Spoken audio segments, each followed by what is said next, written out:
Hello and welcome to the Grow Your Biz Show. This is a place where I interview entrepreneurs who can help you to build your business. How do we do that? By helping you to navigate your niches, to perfect your pitches, and again, to grow your business. Hi, I'm Paul Madsen, host of the program, and this is episode number 53. And I am very excited today because I am here with none other than Jeff Beals. Jeff, welcome to the show. Thanks, Paul. Appreciate you having me. Well, I appreciate you coming on. I know you're a busy man and you got a lot going on. Jeff is well known and around the country, so to speak, and the world. You've done international speaking, right? Yep, I do. I won't bother to introduce him. I have a sneaky way to get him to talk about himself here, but he's very much a voice for entrepreneurs, for our people in our audience who wants to get out there and promote themselves and grow and build their businesses. Jeff, my opening tricky question for you is just this. How many jobs do you have? Well, I guess it kind of depends on how you define a job. I knew you would say that. Yeah, well, a job, business, so on. I mean, I understand you have several ventures going. Tell us about your background. Sure. I work as a speaker, sales consultant, sales trainer, coach, that sort of thing. Anything to do with helping companies sell more, attract salespeople, be more efficient in their selling. I do that. The name of that company is Jeff Beals and Associates. I know it took a lot of creativity to come up with that name. Had to think a lot on that one, huh? Yeah, that was a hard one. What can I do? And then I also work at NAI NP Dodge Commercial Real Estate. It's the commercial real estate division of NP Dodge in Omaha. And when I'm there, I work with our agents, agent training, agent coaching, developing the agents. I didn't realize you had kind of a managerial role there. I thought you were mostly the man on the street, but no. No. Okay. Yeah. I haven't really done commercial real estate deals in a number of years. I've been in more of the helping the agents grow and develop, because that's kind of what I love doing. Yeah, you're the teacher, you're the mentor. That's what you do, right? Yeah. Well, that's interesting. And what else do you have going on? Also have a radio show called Grow Omaha on KFAB. Heard it. Been doing that for about 15 years. That's a good run, 15 years. Isn't that hard to believe? That is hard to believe. That's awesome. And it's Saturday mornings? Yeah, from 9 to 10 on KFAB. And we talk about business expansion, Omaha growth and development. And that's really tied to my work at NP Dodge. NP Dodge sponsors that show. It all ties together. Yeah. And the purpose of that show is to get people excited and confident in the Omaha business community. Well, great. Well, you know what our viewers, of course, like, Jeff, about hearing about from people like yourself is what I call the entrepreneurial journey or the launch journey. I mean, take us back a little further into some of your early jobs, and eventually our goal is to find out, when you decided to be your own man and when you decided to launch some of these entrepreneurial ventures. Starting back, what was your first job out of school? Okay, first job out of school, I was assistant director of admissions at the College of Santa Fe in Santa Fe, New Mexico. Well, there you go. Yeah. You're from Omaha? I grew up in Omaha. How'd you end up down there? Wow. It was just the first job I got out of grad school. During grad school, I was working for the University of Nebraska-Lincoln in new student orientation and in new student recruitment. Okay. And so, I started looking for jobs in that area. Oh, it was a blast. Yeah. I traveled all over the country recruiting high school kids to the College of Santa Fe. Wow. And it was interesting. My territory was New England, Florida, Colorado, Arizona, and Southern California. Okay, I hope you didn't have to travel to all those, or did you? I did. Wow, that's a lot of multiple times a year. Lots of travel time on that, right? Yeah, it was a blast. Wow, and how long did you do that? Just about a year. Okay, and then you went into admissions in Omaha. Yeah, I was at Clarkson College. Came back out of the sagebrush, huh? That's right, out of the pinon trees and back to the cornfields in Nebraska. Yeah. Was eventually Dean of Student Affairs at Clarkson College. Was there, that's at 42nd and Dodge in Omaha. Right. And then after 7 years of that, decided to go into the for-profit world. Yeah, well, I mean, tell us about that. I mean, some of our viewers, some of our listeners are sitting and watching and saying, well, gee, I want to do my own thing. I really should do my own thing. Tell us what went through your brain as far as the decision to go from nonprofit to profit or for profit? I mean, did you jump into entrepreneurship at that point, or no, just more of business? Yeah, I just went and worked for a commercial real estate company, and actually a good friend of mine owned the company, so it was kind of fun to go work with him. And so I've been doing commercial real estate in one form or another for almost 20 years now. Okay, wow. Yeah, and then in 2008, we started hosting that the radio show. Not your first rodeo. Not my first rodeo. We started hosting that radio show in 2004, and as part of that, I would go around all these community groups and give little presentations. And it was a way to drive listenership to the show, right? Right. And there was this one group, the American Society of Women Accountants Omaha chapter, that wanted me to come back a second time and talk about how to market yourself. Literally, that's what led to my first book, and then that's what led to me doing some entrepreneurial things. Well, which came first, the chicken or the egg? The speaking, the book, I mean, you were marketing your show, you were marketing your agency, your real estate functions. And how did a book and a speaking career evolve out of that? Well, I'd always kind of wanted to write a book. That's something I had in the back of my head, but I had no idea what I was going to write about. And that idea kind of led to the book. Well, and then as soon as you write a book, you then become a speaker, right? Because you have to promote it. Yeah, and here's the book. Yeah, very nice. Self-Marketing Power in 2008. Yep, that one came out in 2008. But I have read this book, and it's timeless. Well, I appreciate some people might say, oh, that's 10 years old. That's old news. But I mean, yes, things change from a social media standpoint or a technology standpoint. My tech crew here, my family is helping out somewhat, and they were just talking about Snapchat, and so and so's on Snapchat with me, and nobody heard of that a couple years ago, and so there's a lot of different ways we can talk about in our next episodes when we were together. But my point is, I can guarantee that book does not talk about Snapchat. Yeah, I know that. What didn't exist then? Well, that was written probably right about the time the first iPhone was coming out. Well, yeah, and when I wrote that book, people were just starting to get serious about LinkedIn and Facebook. Yeah. I mean, I was on Facebook in 2007 when I wrote that book, and I was on LinkedIn prior to that, but I was only using it very rudimentarily or elementarily, if you will, and of course that has really progressed. But other than the social media concept, I would agree with you. Well, no, and ultimately, I think when you talk about promoting yourself and sales of yourself, when you look at, I got to use this social media tool or that one, well, people don't know that. I mean, maybe they don't connect. I think younger people don't connect necessarily that these are sales skills. I mean, you're still selling. Right. Yeah. You're not hitting people over the head with that social media. That's too noisy, like you talk about. I love the phrase in the book, something about you're literally competing with billions of people to get attention out there. I never really thought about it that way.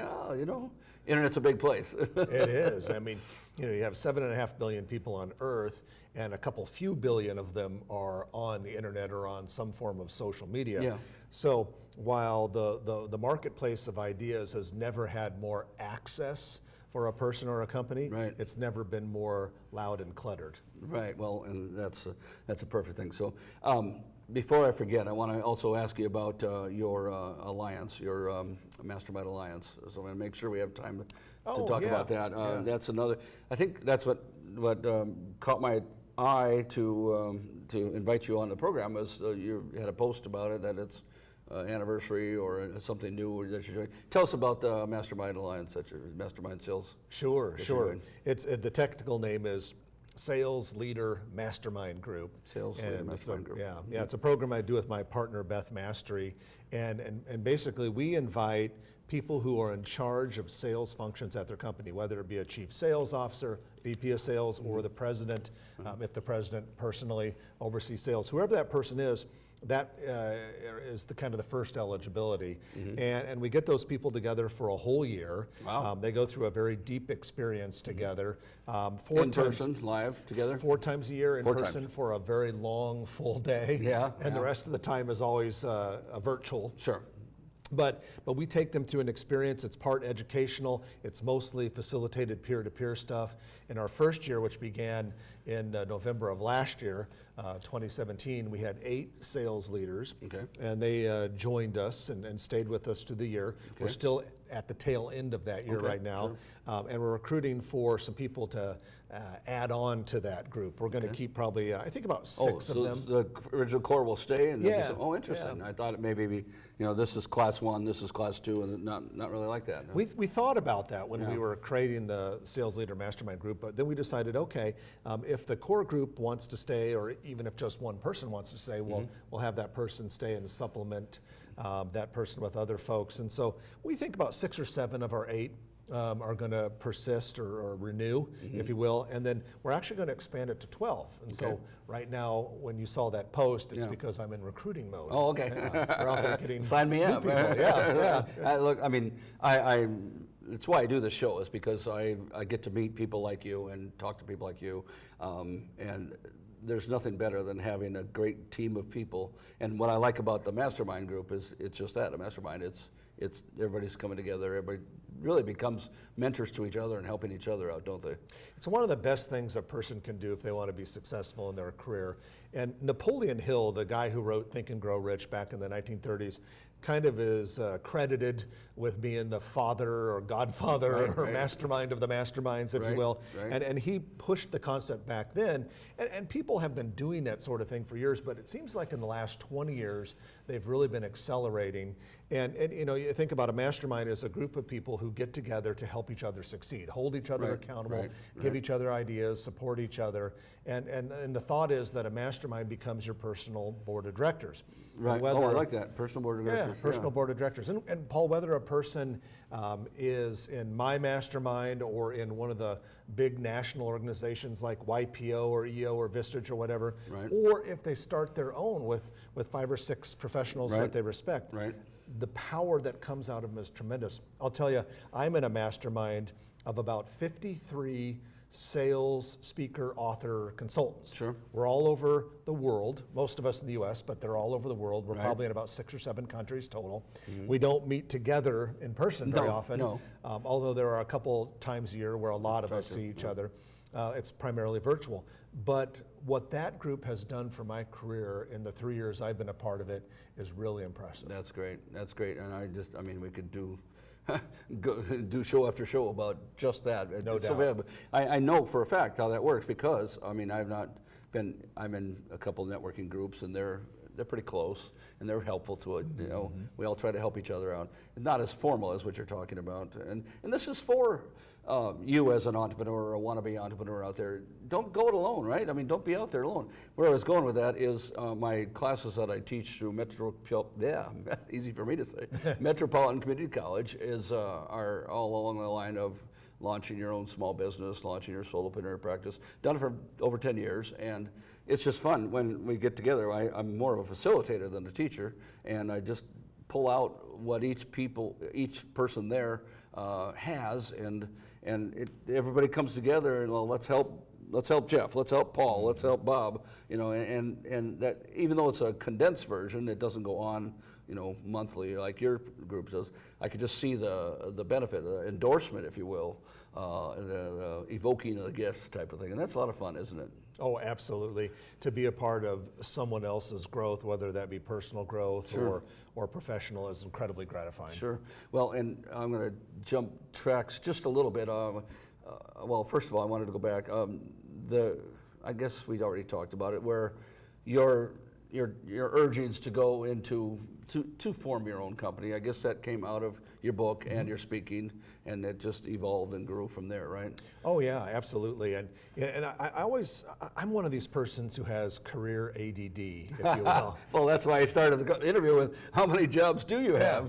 Can't do the same thing all the time. Yeah. Have to mix it up a little bit. And so that's why, I think I was in some ways attracted to starting a business while still maintaining some of the work I was doing. That's a great strategy. Yeah, we'll talk about that next show perhaps. You bet. Well, yeah, and so I guess what I'm coming down to is if you are interested in launching something, you can do it on the side, you can do it jump all in, but the key is just to do something, right? Yeah, do something that you love. The old cliche that it's not work if you love doing it. That's right. It's true for me. Well, helping people discover what they should do. Let's take my maybe not so mythical long-term Larry. Larry was working for.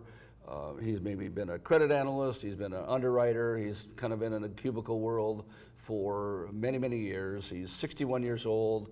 Reorganization, outsourcing. He was more expensive. They let him go and hired two at the same price as what he made. And those 6 weeks of vacation that he had. had. And the 6 week vacation, absolutely, and all that. And so Larry, he's sent 125 resumes out and had 2 or 3 interviews, but no real nibbles at anything close to what he used to do or make.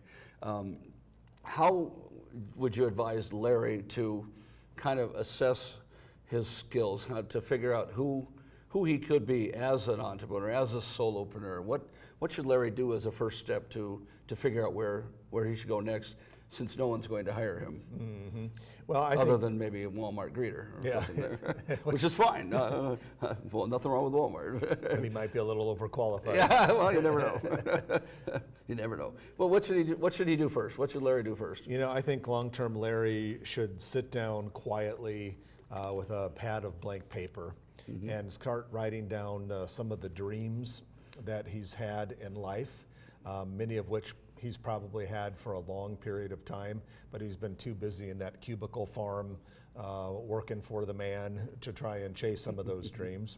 Yeah. And then I would prioritize those dreams and think, okay, among those, what are the ones that could most likely lead to a business that I would thoroughly enjoy doing, that would be reasonably possible to start up and not necessarily require the biggest amounts of cash outlay. If you're over 60, you probably don't want to take a monster risk.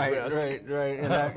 with your finances. And I didn't fully set the stage. I mean, we're thinking about Larry as a solopreneur, not Larry as a major franchisee with dozens of employees and bricks and mortar and all that. So you picked that up, and so yeah, I agree. You know, what's realistic is, you know, what I call is what's closest to money sometimes. You know, that kind of thing. They tried to teach me that many years ago in the recruiting headhunting business. You know, where do you want to focus your niche, your market, and so on. So anyway, okay, what's next for Larry? Then he's got this list. He's assessed somewhat what's realistic. I mean, should Larry look at the why that he's doing all this at all? I mean, what's behind all this? What's going to help him with a purpose-filled, credible offering? Well, I think more than the why is the love, and that is, what would he love to do? What would really charge him up going forward? Because it seems like those people who do well, I mean really well, in a solopreneur role, as you call it, are absolutely passionate about what they do. Right. Because to make good money, especially money that meets or exceeds what Larry had in the corporate world, it's going to require a lot of intense work time. But if you love what you're doing, that intense work time feels more like recreation. Yeah. I was talking just yesterday to a person that is in my mastermind group with me. He's an outstanding sales consultant, does extraordinarily well. I think he's worked on every continent except for the one covered in ice. And not much business there. Yeah, not a lot of opportunity yet. Yeah. Give him that time. and Mars, right? But he once told me, he said, I have worked every single day for 9 years straight, including Christmas and Easter and the 4th of July and Thanksgiving. And he said, I have no regrets because I've thoroughly enjoyed it. And he said, by the way, I've not neglected my family. Yeah. I'll work a little bit, then we'll go do something fun. Well, yeah. He goes, but I've worked every day for 9 years, and I have no regrets about it because it is what I do for a living. It is my hobby. It is my passion.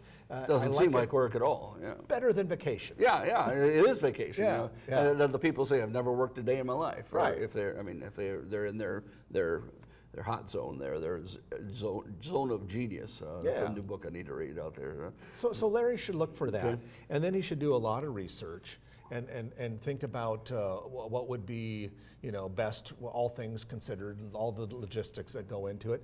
And then I think the biggest thing is to act, because most people in this world probably have dreamt of being an entrepreneur or doing something entrepreneurial, but the vast majority of those people will never do it. Well, and that's it. And why not? Fear.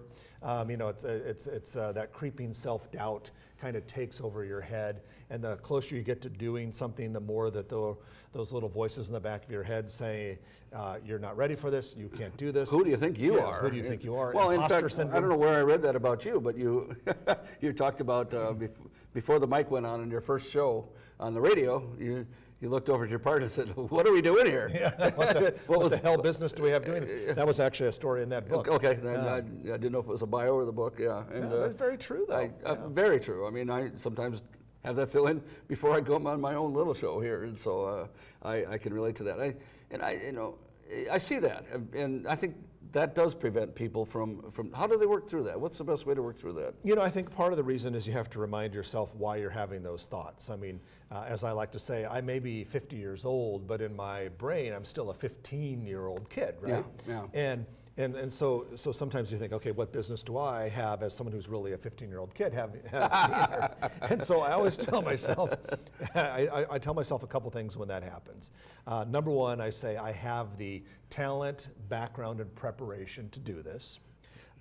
People need me to do this because they will, whatever this is, because they will benefit from that. Right. And thirdly, I have the guts to do it. Well, and other people don't have the chutzpah to do it. And so for those three reasons, even though there's a part of me that may feel self-conscious, stupid, or as an imposter, I'm still going to go forth and do it because of those three reasons. Well, and you teach sales, and sales is about rejection. I mean, if there was no rejection, well, then sales wouldn't pay so well. Right, yeah. And tell us a little bit more about your, I know you talk about that in your book, rejection and dealing with rejection. And I mean, there's the old phrase about, you know, I can't remember exactly, I should have brought it up, but whole idea like you're not getting rejected enough. The more rejected you get, the closer you are getting to a sale, maybe. I mean, sure. What advice do you have about rejection and people recovering from that and learning from that? It's hard. Rejection absolutely sucks, to use an industry sophisticated the real term. world, yes. Yeah. But you think about it, rejection is actually an evolutionary form of survival for human beings. Good point. Because in the ancient days, we survived if we were part of a tribe or a village, okay? And if you got kicked out of the tribe or the village, you were probably eaten by a lion, and or you starved to death, or you got some horrible disease. Right. Because as social creatures, we had to be together, and so we developed this feeling to absolutely hate and abhor being rejected because it was dangerous for us. Well, and so I've always found, you know, hopefully I haven't have to deal with mountain lions, but I've found not too that often. when I get rejected, what did I learn from that? I mean, boom, Paul, you're stupid, you're dumb. You know, why would you talk to me about that? Go away. I ignore you. But every time, if it's not a mistake, if you learn from it, right? Right, and it's mind over matter, Paul. And so when it happens, you know, I literally will say to myself, okay, the reason you feel this way is because it is a natural evolutionary keeping you alive mechanism. Get out of your comfort zone. Get out of your box, right? It's 2018, and no matter how many times I get rejected in 2017, I still have the U.S. Constitution protecting my rights as a human being. Yeah. I still have a house to live in. Sure, yeah. I still have my friends. I used to say, well, no one, you know, making the sales phone call, no one ever punched me out through the phone. No, never, yeah. Well, Jeff, this has been great. We got to wrap it up here right about now, but will you stay on for another episode and we can talk a little bit more about defining some of those skills we talked about? Sure, I'd be happy to. Okay, well, let's do that. For next week, then, next show, we will be fortunate to have Jeff Beals back, and he'll be talking to us about defining some of those skills we talked about. And right now, I wanted to thank you for not attending, but watching the Grow Your Biz show. Be sure to dial up next week because we'll be back with Jeff, and we'll talk more about how to grow your biz. This is Paul Madsen with Jeff Beals. Oh, Jeff, how do people reach you? JeffBeals.com, B-E-A-L-S. Kind of like your company there, pretty straightforward. Yeah, easy. All right, JeffBeals.com. We'll see you next week. Thanks for watching.